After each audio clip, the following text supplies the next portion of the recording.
All right. I love this technology.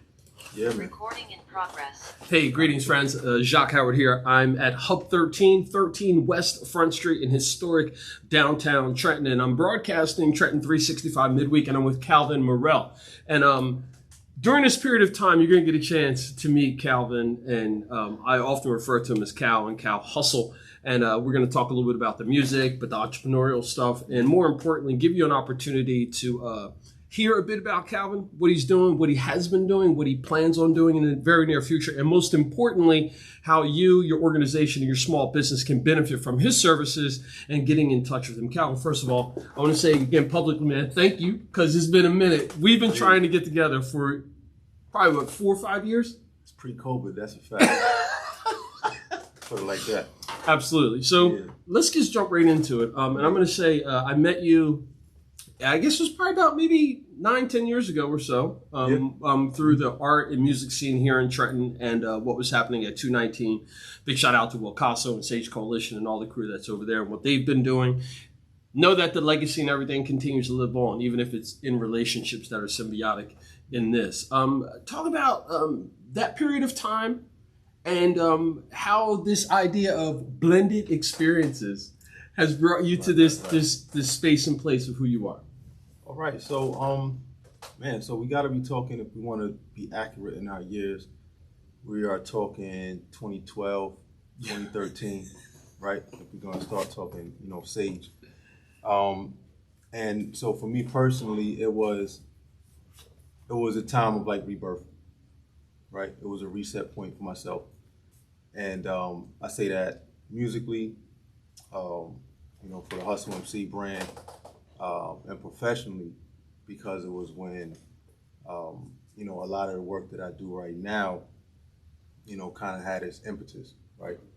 In terms of like consulting and business development and things of that nature. So, in a nutshell, had a group of brothers out here in Trenton, and I was just moving back into the city, looking to inject myself into different things that was moving that fit my palate and looking where I could bring value.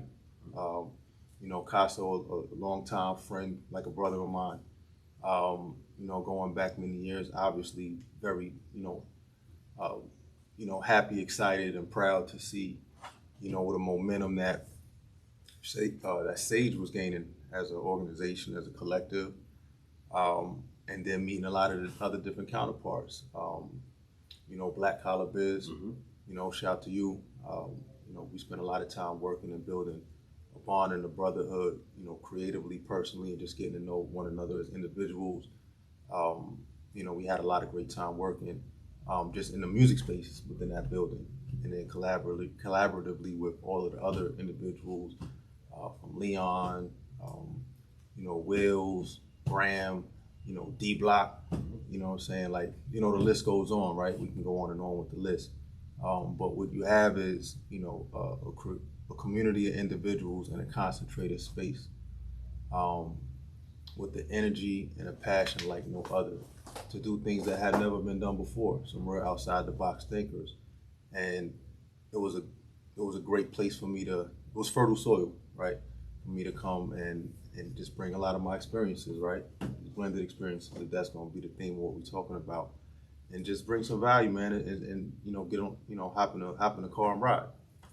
You know what I'm saying? So, absolutely. I'm going to try to contain myself a little bit because I'm going back, thinking about how the Gandhi Garden went, the Wu-Tang Wall, the Garden, and how that went up the block to another garden at Crisis Ministry, right. And all these things happened in our period of time.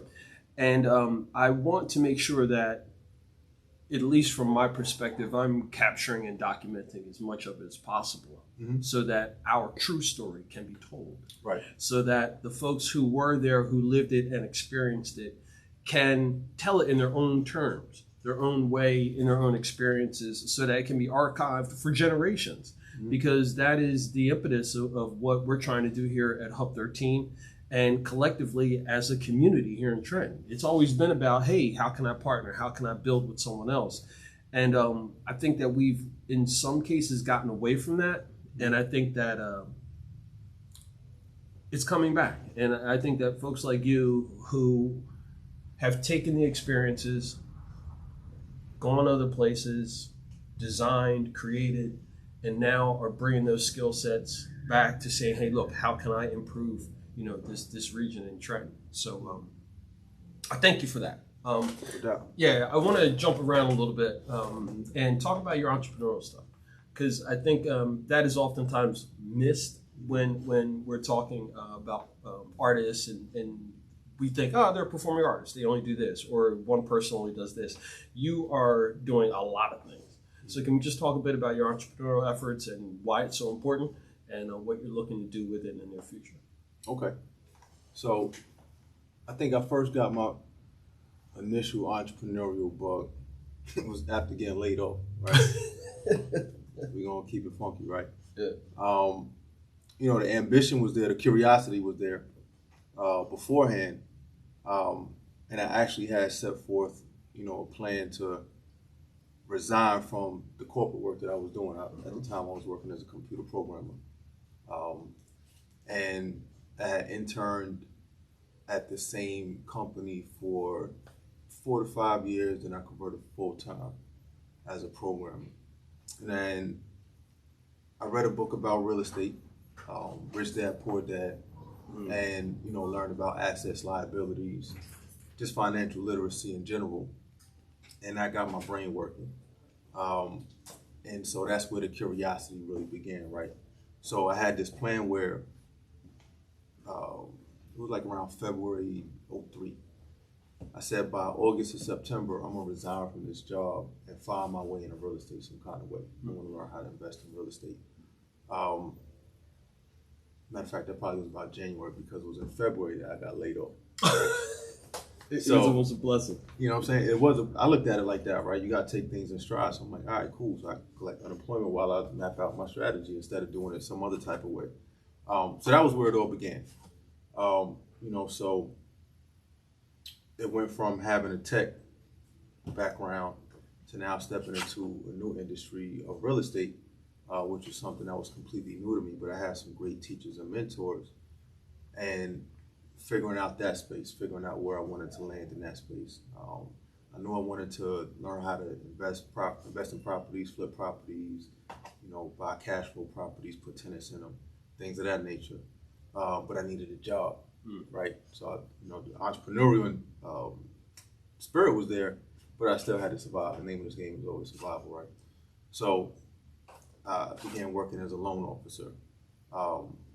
But again, I was in a perfect environment to ask the questions that I needed to ask, to get the practical experience that I needed to get, dealing with property. So, and during that same time, right, I'm gonna switch gears again, but now we're talking about me moving in a different space, right? Not just, going into somebody's office, punching a clock, and sitting at a desk in a cubicle, which is fine, but it just wasn't for me. But now I'm in a space that's a little more open. I have, more autonomy over my time, right? So now got to figure out a discipline, right? The transition, going from being regimented to someone else's schedule to now having control over one's own schedule, and, drumming up the discipline to stay on track to pursue the different goals that you have, right? So that was where that all began for me.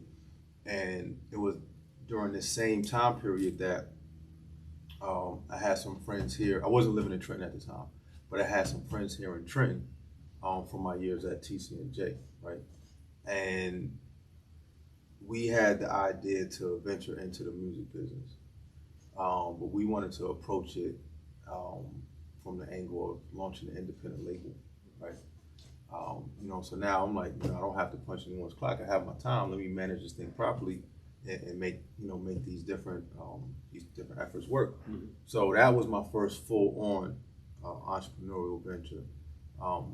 With some brothers of mine, some from here in the town, some from some of us from other states, Detroit, myself being originally from New York, Pennsylvania, right across the water, right? So just coming together and teaching ourselves how to run, just a creative hub, right? Because we were still figuring everything out.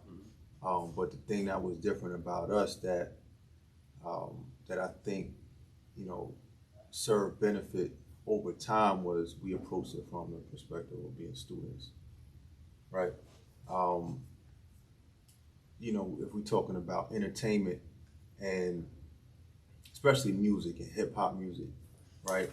There's so much value placed on being in front of the camera or in front of the microphone in the creative output, or just the artist, the star, right?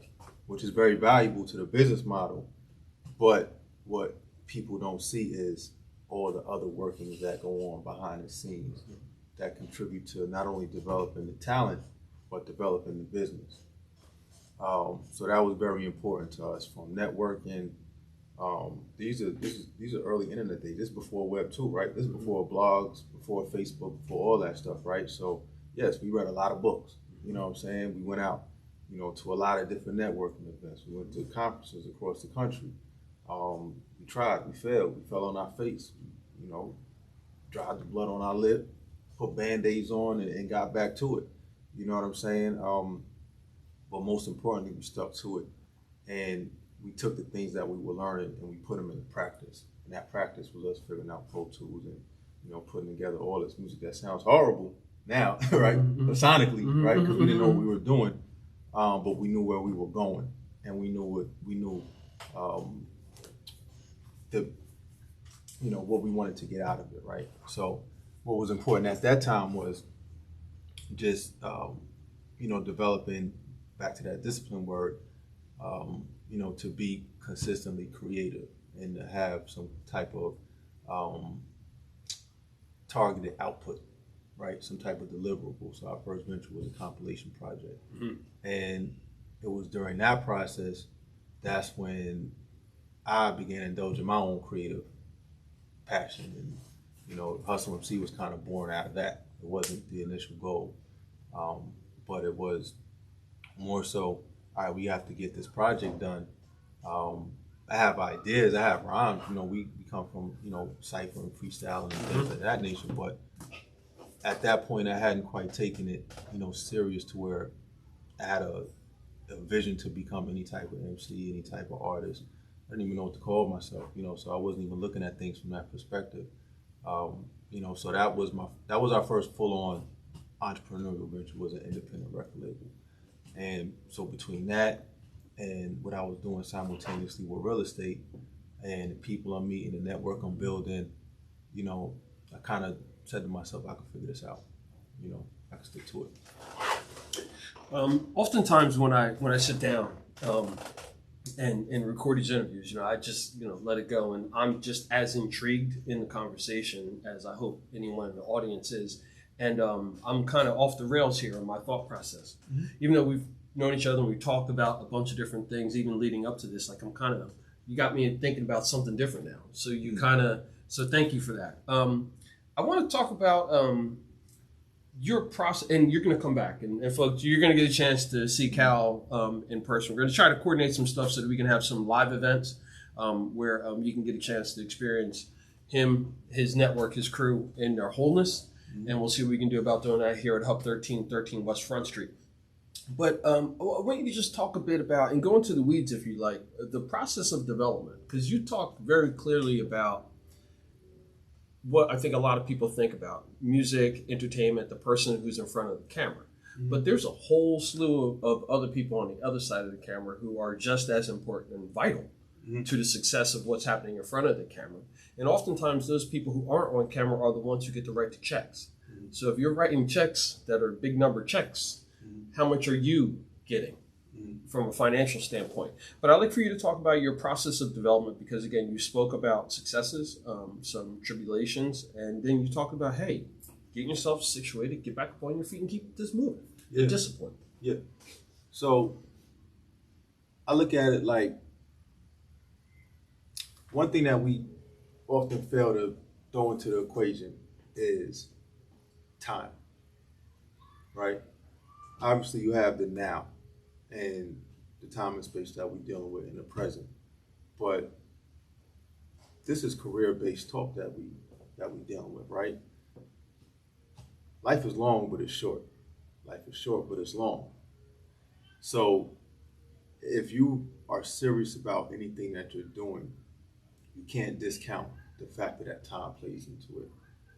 And if you want to be doing something down the line, it's like I learned this one approach to business, right? And sometimes it is, you'll hear it vocalized in a lot of different ways, and sometimes it's even in a form of a half-witted complaint, right? It's like, man, I spend so much time working in my business that I don't work on my business, right? So, one of the things I do is websites, right? I have clients that I build and maintain websites for. Me sitting down and working on somebody's Shopify website, a WordPress website, that's me working in my business, right? You don't necessarily need a business to do that. You can be a freelancer as self, right? Or if you're like, I really enjoy this, I can make a good living off this, a decent living off of it, or I even see ahead of the curve a little bit, I can build a system and then a set of systems around this, which is, i.e., a business. And now that business has the ability to function just like you would as self, but it's over here, right? We have social security numbers. Your business has a tax ID number. It's a different entity, but they're both entities. So your business can function in a lot of the same ways that you can. Now, if we're talking about development, right? You have personal development, and it's things that you do to work on your physical, your mental, your spiritual, things of that nature. Your personal credit, your job, your paycheck, right? Your financial development, things of that nature. Your relationship, developing those relationships, things of that nature. You can do a lot of these same things. You should do a lot of these same. You need to do a lot of these same things with your business. You know what I'm saying? And it starts with establishing a business, right? What type of business do I want to establish? What entity, LLC, S Corp, C Corp, right? All that type of stuff. And then based on that, what are the components that I need to really build this thing out so that I do the proper work on the business so I can work in the business for a long time, right? Right. So in a nutshell, that's why time is such an important factor in development, right? So going back to, the independent label, shout to my Mind on Money team. That was, the foundation of all of this. That's why we approach things, from such a student perspective, right? Because we realize, that it's greater than us as individuals. So there's certain measures that we have to put in place and maintain and govern to be able to, survive and thrive on into the future through the different seasons of life. Gotcha. I'm speaking with Calvin Murrell. I'm excited because I got this technology going. I got multiple cameras and stuff happening, and this ain't my thing. Big shout out to Phil Charles, Flip Marley, who is doing the engineering today. But Calvin, I know you, but I don't know you. You know what I mean? Mm-hmm. And hearing you talk about this, man, it's just got me really excited. And I'm trying to think of how I can comfortably steer this in a way that it doesn't look like I'm geeking out. You know what I mean? But I'm glad that you're agreeing to come back and talk about some more in the future. I'd like for you to talk in the future about your thoughts on time, because that makes a lot of sense. I don't know if a lot of folks really pay attention to that. And then I also want you to talk about terminology, like the words that we speak, as well as the words that others speak to us, and like what those meanings are, and how that really plays into a part of what we're really doing. For example. All right, so prime example is what you gave just a little while ago, talking about having a business and being in business and working on your business, right, and all those different things. But someone may just think, oh, I've got a business. But in actuality, they may just have a job. And I think that clarifying and providing real world examples to the audience is going to be really helpful, especially to the younger people. I know that you and I are very passionate about passing our knowledge and wisdom and stuff down to them. So if we could, maybe the next time we come back, talk a little bit more about like some of those foundation structural things that you've created in your own process to like kind of eliminate some of that noise, like knowing, hey, no, or am I doing business work or am I doing someone else's business work? Am I working on myself? Those types of things. Sure. So like just to even touch on that question right there, right? Think of a lot of, and not to get morbid or anything like that, but funerals or homegoing services. Often, a lot of times you'll hear the pastor or whoever's at the pulpit speak about the dash, right? Born in this year, transitioned in this year. And that dash, which is our life, that's the time, right? So that's what we're dealing with is, just the day-to-day, the multiple nows, right? Because now 5 minutes ago was now, but now is still now. You know what I'm saying? And the continuum of time, which makes up life. So I know that got real obtuse right there. I'm with it. I hope that everybody else gets this because please keep going because I've got another question to ask on it. No, I mean I'm kind of freestyling, but like these are real things that we need to never lose sight of because time does slip away from us. So if you're talking about bringing it all the way back to talking about any business, right? When you decide that you want to go into business, one of the very next things that you should be doing is figuring out how you want to get out of that business. What's your exit strategy, right? Even if that exit strategy is to pass it on to your heirs, right? Now we're talking legacy. But not all businesses have that particular exit strategy. Some businesses, are designed to create value within a space and then exit out of that by doing like a merger or acquisition or taking on a partner or, right? So, and now getting back to terms, right? When I read the book, Rich Dad, Poor Dad, the author of that book is Robert Kiyosaki, right? So he wrote this whole series of books, right? They're all like purple and black, right? You still read, hard copy books, so if you want to do the audio book, then that's cool too. But he had this other book called Cash Flow Quadrant, right? So, yeah. So the boxes might be out of order. I'm gonna try to, hopefully the camera don't turn it backwards. Well, while Calvin's doing that, we will make sure that you get a chance to find Calvin's social media stuff. It'll be shared with this audio, the video, etc. There's going to be a couple different variations of this that goes out because, again, I'm playing with some cool technology here. But so the cash flow quadrant, you might not be able to see it, but it literally is a quadrant, square box, SOBI. And you want to share what that stands for? Right.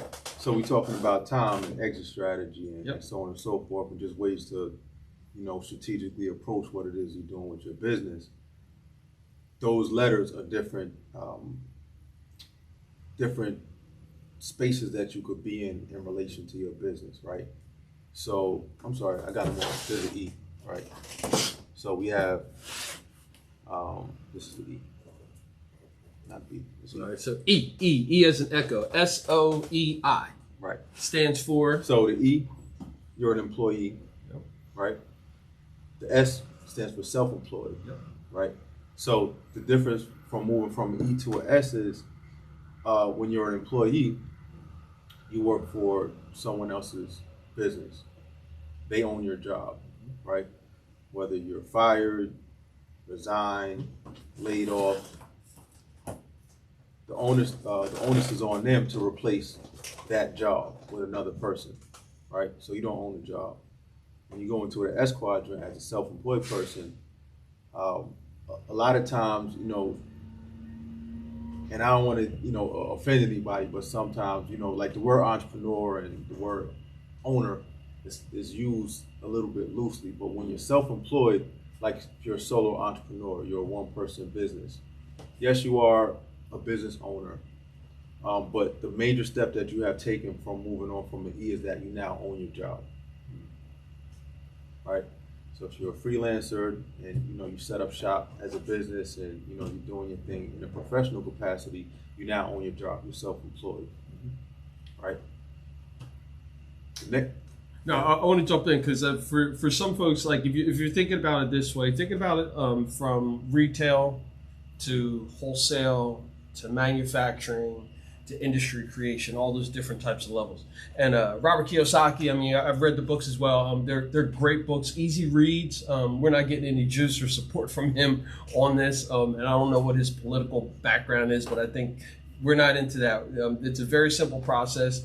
Rich Dad, Poor Dad. Again, I agree with Calvin. I think it's one of those things that a lot of young people should read, that like junior high school, just to kind of get an idea about what direction they're going in. And I know when I read it, it helped me realize that I come from a family that are workers. Like I was bred to be a worker, whatever that was. And with that, there is a re-education and an understanding that you have to go through to get to that space where you start moving differently. And it's amazing when you do that. I'd like to say it's like scales coming off your eyes. You start to move differently, and you're not so concerned about, hey, I've got to go and do X right now to get Y. It's I'm building something for something else. And it may not look like everything's happening right here, like you said in that dash, but that is really where life actually happens. And, a lot of us have been tricked, especially even tax time. A lot of people have been tricked into thinking, hey, I got to get a tax return. Well, you're getting no interest on your money that the government has had all year if you're getting a return. So you really want to have that as close as possible to zero, or you owing a little bit. Although I'm not a financial person, but that's just basic mathematics. If someone's got your money and they're giving it back to you with no interest, you'd be better off just keeping it. They're getting a return of your money. Yeah. You get no return of your money. Nope. Different conversation. Yes, and then also I want to make sure that we talk about intellectual property. Because as a musician, as a creative, as an artist, I beg you, please take some time and think about intellectual property with what you have and with what you're going to create, because that is another revenue stream that a lot of us are missing out on when we listen to music and stuff on radio or watch movies or commercials, old things. Generally, there's people who are still making revenue off of that, and people of color have often been taken advantage of in those spaces. And part of the business of what Calvin does and what we do here at Hub 13 is to make sure that more people are aware of what their rights and privileges and opportunities are. Yeah. Look at it like, I'll give you a quote, right? Just to develop that seed that you planted, right? I read somewhere around like 2017. We know who J.P. Morgan is. There was a quote about streaming music as an asset class, and how streaming music as an asset class in a down economy outperforms other asset classes. Because people always want entertainment. I'm going to shut it down because we're here on 13 West Front Street. The City of Trenton's Public Works Department is coming through picking up our trash. Yeah, big shout out to the men and women who were doing that. Oftentimes, they don't get the respect that they need and deserve. Cities do not function without the folks who are doing this type of work. And oftentimes, they're not given the proper credit. So I want to make sure that we do that here, and we acknowledge you and we appreciate you. All right, Calvin, appreciate you, man, so much. You're going to come back and we're going to talk about a bunch of different things. Make sure that you guys keep your eyes open, because there's going to be a couple different editions of this video. And when our sound team here, the engineers, start chopping us up, I can't wait to see what they do with Calvin's music blended in. Maybe we could talk about that. Indeed, of course. Don't have it any other way. My man. All right, folks. Jacque Howard here, Trenton 365 midweek, broadcasting from Hub 13 West Front Street, historic downtown Trenton. Remember, it's always about justice, peace, and humility.